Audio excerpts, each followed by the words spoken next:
Assalamualaikum warahmatullahi wabarakatuh. Perkenalkan nama saya Tribowo Saputra dengan NIM B1B1210099. Saya mahasiswa dari Universitas Jambi dengan prodi Ilmu Pemerintahan Fakultas Hukum angkatan 2021.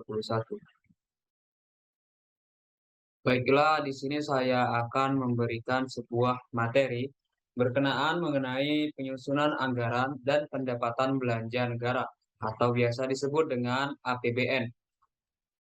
Sebelum kita masuk ke pembahasan lebih dalam mengenai penyusunan anggaran APBN, tentunya kita harus mengetahui terlebih dahulu apa pengertian atau apa definisi dari APBN itu sendiri.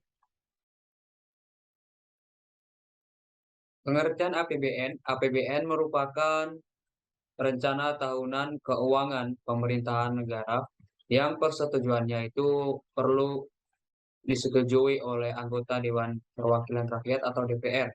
Anggaran pendapatan dan belanja negara meliputi pendapatan, anggaran belanja, dan pembiayaan negara. Selanjutnya kita masuk ke struktur APBN. Yang pertama itu ada pendapatan negara. Di dalam pendapatan negara itu terdapat dua jenis pendapatan negara, yaitu penerimaan dalam negeri. Penerimaan dalam negeri itu ada lagi anaknya, penerimaan perpajakan, penerimaan negara bukan pajak, dan penerimaan hibah. Struktur yang kedua yaitu belanja negara. Belanja negara itu ada dua jenis. Yang pertama, belanja pemerintah pusat. Yang kedua, transfer ke daerah dan dana desa. Struktur yang ketiga itu ada keseimbangan primer, yang keempat surplus atau defisit anggaran, dan yang terakhir itu ada pembiayaan anggaran.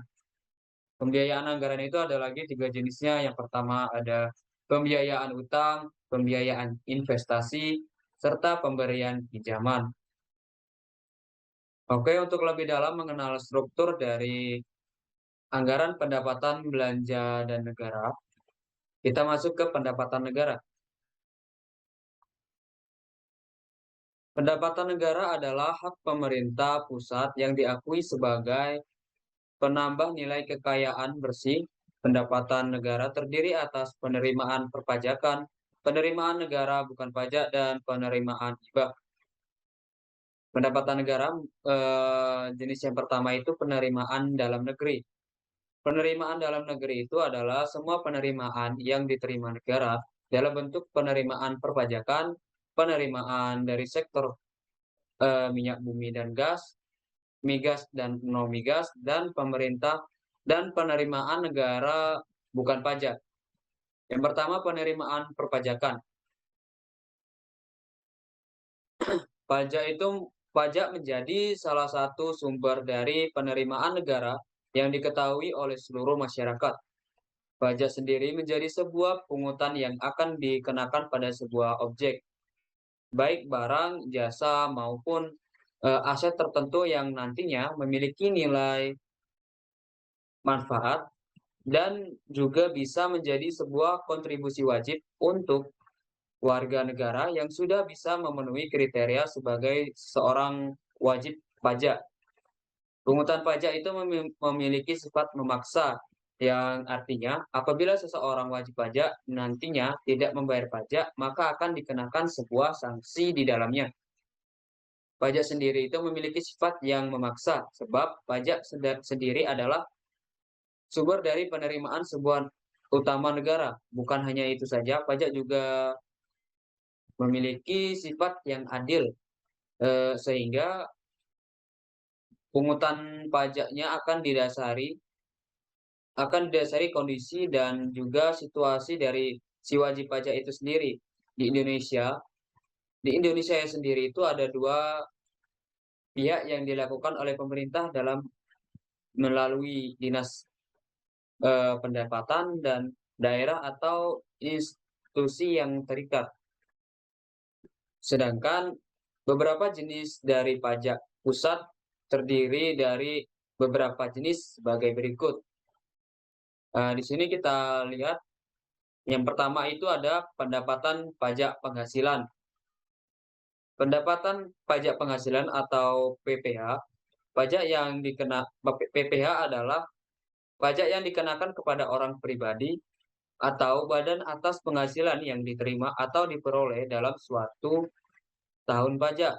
Penghasilan yang dimaksud dapat berupa keuntungan usaha, gaji, honorium, hadiah, dan lain sebagainya. Kemudian yang kedua ada PPN atau pajak pertambahan nilai PPN ini adalah pajak yang dikenakan pada setiap transaksi jual beli barang atau jasa yang terjadi pada wajib pajak orang pribadi atau badan usaha yang mendapat status pengusaha kena pajak.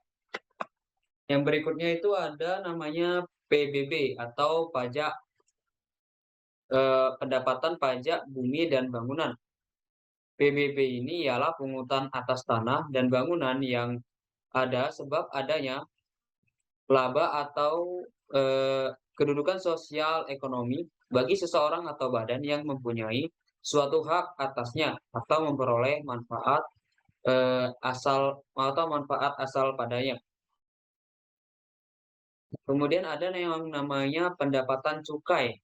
Pendapatan cukai ini adalah pungutan negara yang dikenakan terhadap barang-barang tertentu yang mempunyai sifat dan karakteristik tertentu, yaitu konsumsinya perlu dikendalikan, peredarannya perlu diawasi, pemakaiannya dapat menimbulkan dampak negatif bagi masyarakat atau lingkungan hidup, atau pemakainya perlu pembebanan pungutan negara demi keadilan dan sebuah keseimbangan. Misalnya dari contoh cukai itu adalah misalnya pendapatan cukai sebesar 653 triliun. Rinciannya rinciannya itu dari cukai hasil tembakau 5 triliun. Kemudian ada etil atau biasa disebut dengan alkohol 16 miliar. Kemudian ada minuman yang mengandung alkohol itu sekitar 553 miliar. Kemudian denda administrasi cukai itu bisa mencapai 7,70 miliar dan cukai lainnya. Kemudian ada pun yang namanya itu pajak penjualan atas barang mewah atau biasa disebut dengan PPNBM. PPNBM itu diatur dalam Undang-Undang Nomor 42 Tahun 2009 sebagai pajak yang perlu diberlakukan atas barang konsumsi tertentu selain kebutuhan pokok.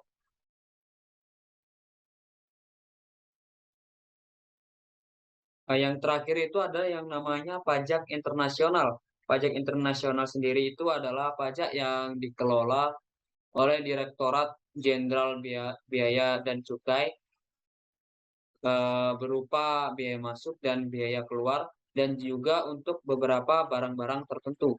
Sedangkan untuk pajak daerah itu sudah diatur dalam Undang-Undang Nomor 28 Tahun 2009 tentang pajak daerah dan retribusi daerah. Pajak daerah Pajak daerah sendiri nantinya akan dibagi kembali menjadi dua jenis, yaitu pajak daerah tingkat provinsi dan juga pajak daerah tingkat kabupaten. Oke, adapun yang namanya penerimaan dalam negeri, penerimaan negara bukan pajak.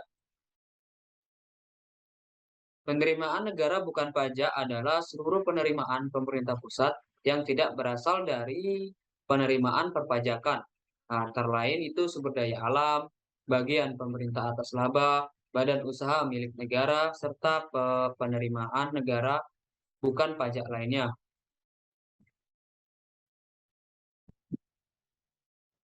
Eh, ada ada pun beberapa poin penting dari PNBP atau penerimaan negara bukan pajak ini. Yang pertama, PNBP adalah pungutan yang akan dibayarkan baik oleh orang pribadi maupun sebuah badan. Yang kedua, memiliki manfaat langsung maupun tidak langsung. Yang ketiga, penerimaan negara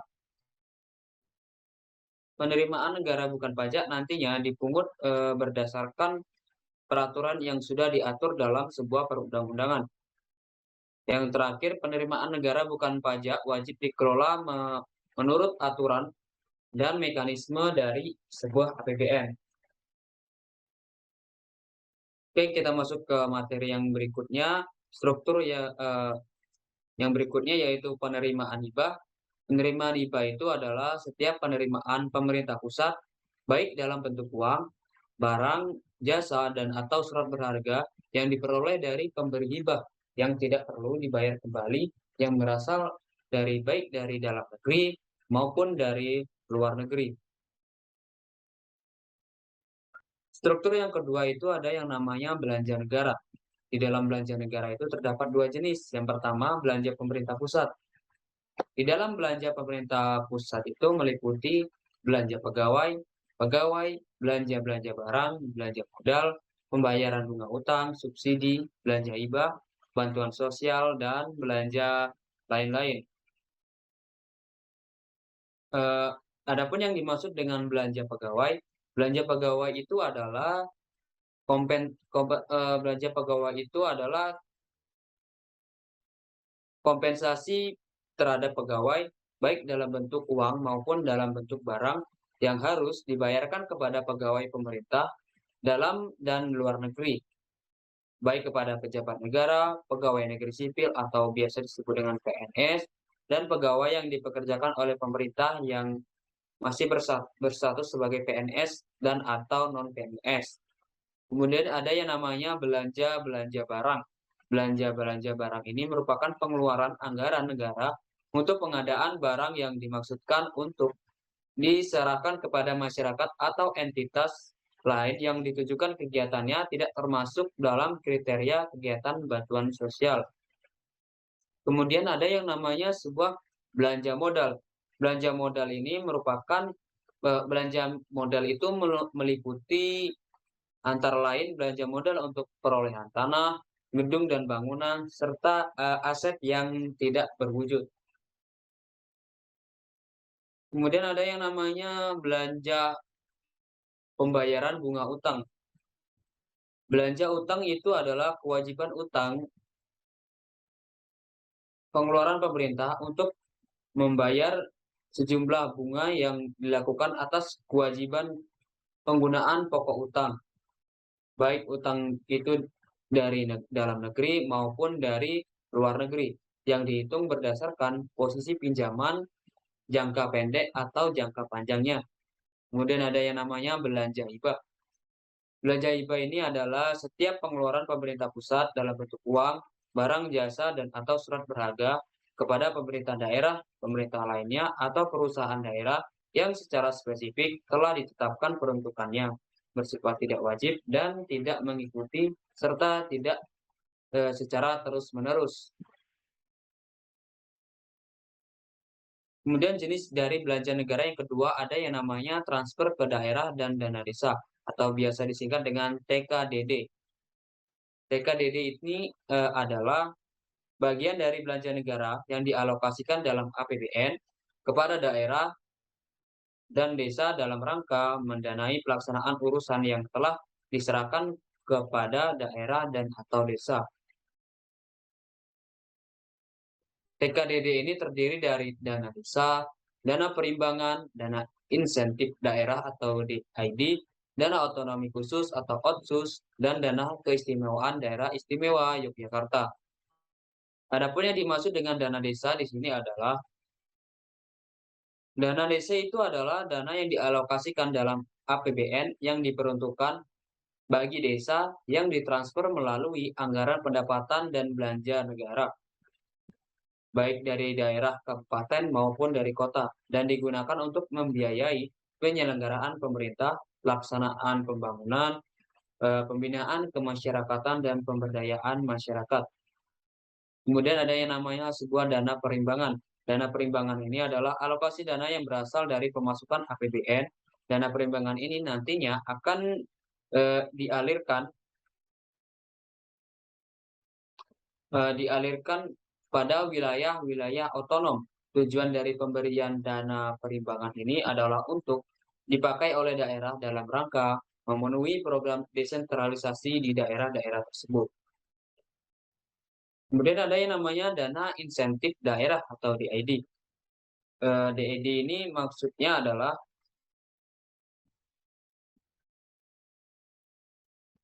dana yang dialokasikan untuk pemberian insentif atau sebuah penghargaan kepada daerah atas kinerja pemerintah daerah dalam perbaikan atau pencapaian kinerja di bidang tata kelola keuangan di keuangan daerah, serta pelayanan umum terhadap pemerintah, pelayanan dasar publik, dan kesejahteraan masyarakat. Jadi maksud dari dana DID ini adalah dana yang diberikan oleh APBN, semacam penghargaan setelah melihat kepuasan dari kinerja pemerintah daerah. Kemudian ada yang namanya sebuah dana otonomi khusus. Dana otonomi khusus ini maksudnya dana ini bersumber dari APBN untuk membiayai pelaksanaan otonomi khusus suatu daerah sebagaimana ditetapkan dalam sebuah undang-undang nomor 21 tahun 2001 tentang otonomi khusus daerah. Kemudian yang terakhir ada yang namanya dana keistimewaan daerah istimewa Yogyakarta. Dana keistimewaan di DIY ini adalah dana yang berasal dari anggaran pendapatan dan belanja negara yang dialokasikan untuk mendanai kewenangan istimewa dan merupakan bagian dari dana transfer ke daerah dan dana desa. Selanjutnya kita masuk ke struktur yang ketiga yaitu keseimbangan primer. Keseimbangan primer di sini maksudnya adalah dalam anggaran pendapatan dan belanja negara atau APBN merupakan selisih dari total pendapatan negara dikurangi belanja negara di luar pembiayaan bunga atau utang. Dalam mencari sebuah keseimbangan primer, kita tentunya memerlukan sebuah rumus. Rumus untuk mencari keseimbangan primer itu adalah pendapatan dikurang dalam kurung belanja total dikurang belanja bunga. Selanjutnya, keseimbangan primer itu memiliki dua dampak. Yang pertama ada keseimbangan primer bersifat positif jika total pendapatan sebuah negara lebih besar daripada belanja negara di luar pembayaran bunga utang, karena masih tersedia dana yang cukup untuk membayar bunga utang. Kemudian ada yang dana yang keseimbangan primer yang bersifat negatif. Keseimbangan primer negatif disebutkan jika total pendapatan negara itu lebih kecil daripada belanja negara di luar pembayaran bunga utang, karena sudah tidak tersedia dana untuk membayar bunga utang atau sebagian bunga utang dibayar dengan penambahan utang baru. Struktur yang berikutnya yaitu surplus atau defisit anggaran. Surplus adalah kebijakan dalam penyusunan APBN di mana anggaran untuk pengeluaran pemerintah lebih kecil daripada penerimaan pemerintah. Sedangkan yang dimaksud dengan defisit anggaran adalah kebijakan dalam penyusunan APBN di mana anggaran untuk pengeluaran pemerintah itu lebih besar daripada penerimaan pemerintah. Bisa kita lihat di sini tabel perbedaan antara surplus dengan defisit APBN. Perbedaannya pertama itu adalah APBN surplus itu terjadi apabila penerimaan dalam negeri lebih besar pengeluaran rutin, sedangkan APBN bersifat defisit apabila penerimaan dalam negeri lebih kecil dari pengeluaran rutin.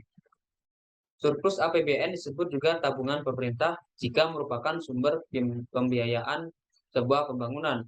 Kemudian dalam mengatasi sebuah defisit atau penerimaan yang lebih kecil, pemerintah menerapkan beberapa cara mengatasi defisit. Yang pertama ada obligasi pemerintah, yang kedua privatisasi BUMN, yang ketiga pinjaman proyek, yang keempat pinjaman terhadap program. Oke, struktur yang terakhir adalah pembiayaan anggaran.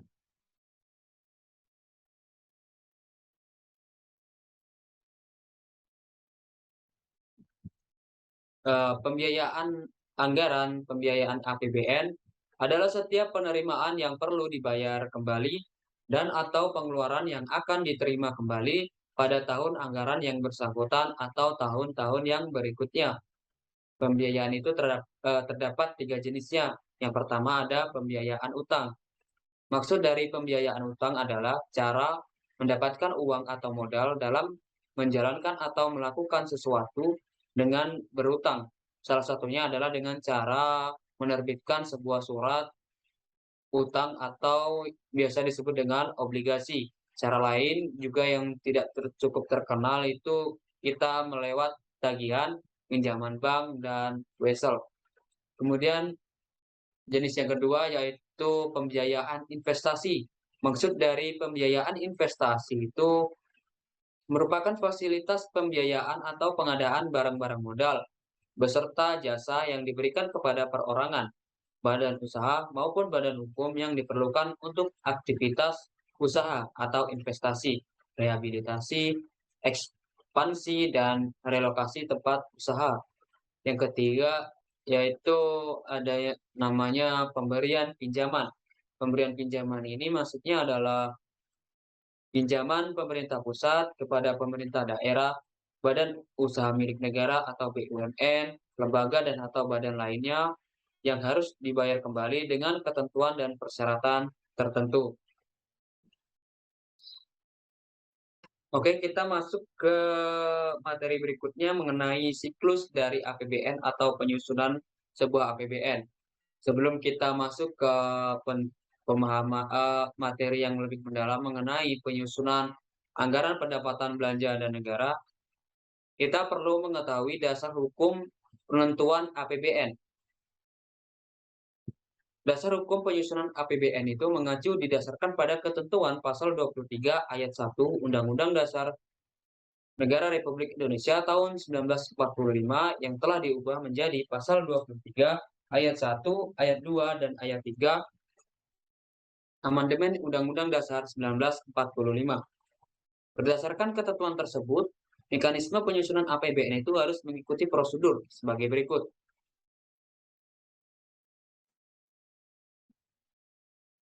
Anggaran pendapatan dan belanja negara sebagai wujud dari pengelolaan keuangan negara ditetapkan setiap setahun sekali dengan undang-undang dan dilaksanakan secara terbuka dan bertanggung jawab untuk sebesar-besarnya kemakmuran masyarakat. Kemudian rancangan undang-undang anggaran pendapatan dan belanja negara atau RAPBN diajukan oleh Presiden untuk dibahas bersama dengan DPR dengan memperhatikan pertimbangan dari DPD. Apabila Dewan Perwakilan Rakyat telah menyetujui rancangan anggaran pendapatan dan belanja negara atau RAPBN yang diusulkan oleh Presiden, maka pemerintah menjalankan anggaran pendapatan dan belanja negara tahun yang lalu. Dengan demikian dapat kita simpulkan bahwa bila RAPBN yang telah diajukan oleh pemerintah telah disetujui oleh DPR, kemudian akan disahkan menjadi APBN melalui undang-undang. Sementara apabila RAPBN ditolak apabila RAPBN itu ditolak, maka pemerintah harus melakukan revisi, kemudian diajukan kembali ke DPR atau pemerintah bisa memilih menggunakan rancangan anggaran pendapatan belanja tahun lalu. Dengan ketentuan tersebut, maka sudah jelas RAPBN itu diajukan oleh pemerintah pusat dan disahkan oleh DPR menjadi APBN melalui undang-undang. Artinya secara tegas disebutkan bahwa RAPBN itu disahkan menjadi APBN oleh anggota Dewan Perwakilan Rakyat. Oke, kita masuk ke proses penyusunan RAPBN hingga menjadi sebuah APBN.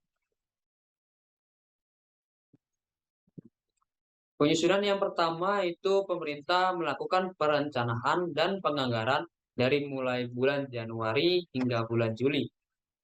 Tahap yang pertama, perencanaan dan penetapan RAPBN yang disusun oleh kementerian lembaga atau lembaga yang menghasilkan rencana kerja pemerintah yang mengacu pada asumsi dasar ekonomi makro. Setelah diadakan perencanaan dan penganggaran, maka kemudian pemerintah mengadakan sebuah pembahasan APBN dimulai dari bulan Agustus hingga bulan Oktober. Tahap kedua ini pembahasan dan penetapan APBN yang dilakukan pemerintah dan DPR akan dipertimbangkan kembali oleh Dewan Perwakilan Daerah. Penetapan ini dilakukan setelah akhir Oktober. Setelah RAPBN tersebut diajukan dan diterima oleh Dewan Perwakilan Daerah dan Dewan Perwakilan Rakyat, maka pelaksanaan APBN akan dilaksanakan pada bulan selanjutnya, yaitu tepat pada bulan Januari. Tahap ketiga itu pelaksanaan dan pengawasan APBN. Setelah APBN jadi, maka pemerintah memerlukan pemeriksaan dan pertanggungjawaban. Pertanggungjawaban ini dilakukan periode semester dan tahunan, sesemester dan tahunan. Tahap keempat ini pertanggungjawaban pelaksanaan APBN yang disampaikan oleh Presiden selambat-lambatnya 6 bulan setelah anggaran berakhir. Siklus yang terakhir itu yaitu pelaporan dan pencatatan hasil dari APBN. Bisa kita catat dari sepanjang tahun anggaran.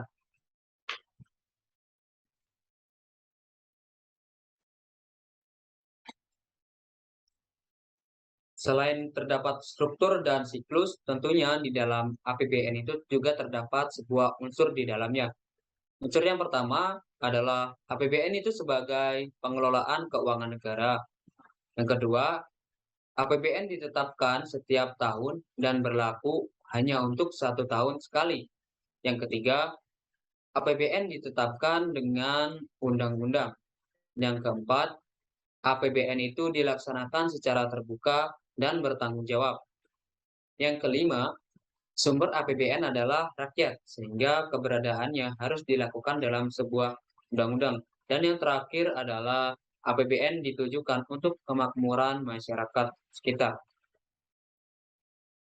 Selain itu, selain terdapat unsur, juga terdapat fungsi dari APBN sendiri. Fungsi yang pertama yaitu fungsi otorisasi. Fungsi otorisasi mengandung arti bahwa anggaran negara menjadi dasar untuk melaksanakan pendapatan dan belanja pada tahun yang bersangkutan. Yang kedua, fungsi perencanaan mengandung arti bahwa anggaran negara dapat menjadi pedoman bagi negara untuk merencanakan kegiatan pada tahun tersebut. Fungsi yang ketiga, fungsi pengawasan. Fungsi pengawasan ini anggaran negara itu harus menjadi pedoman untuk menilai apakah kegiatan penyelenggaraan pemerintah itu sesuai dengan ketentuan yang ditetapkan dalam undang-undang. Fungsi yang keempat, fungsi alokasi. Fungsi alokasi memiliki makna anggaran negara itu harus diarahkan untuk mengurangi pengangguran dan pemborosan sumber daya serta meningkatkan efisiensi dan efektivitas perekonomian.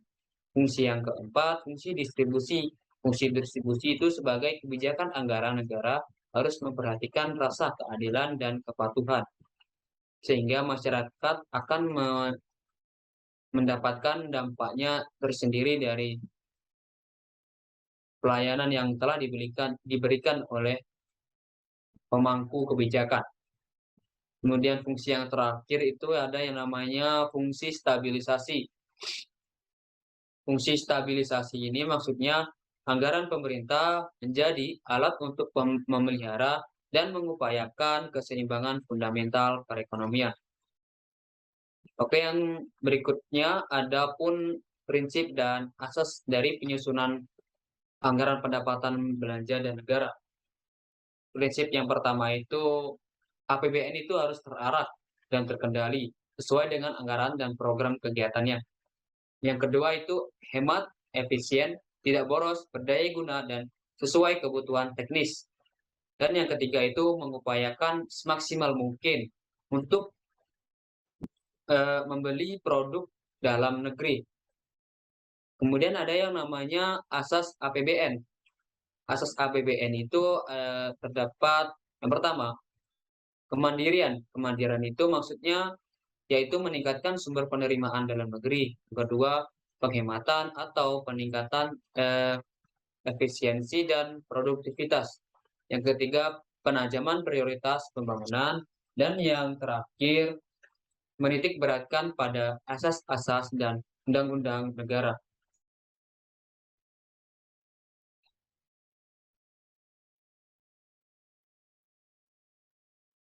Oke, setelah kita mempelajari penyusunan anggaran pendapatan dan belanja negara, maka kita dapat menarik sebuah kesimpulan.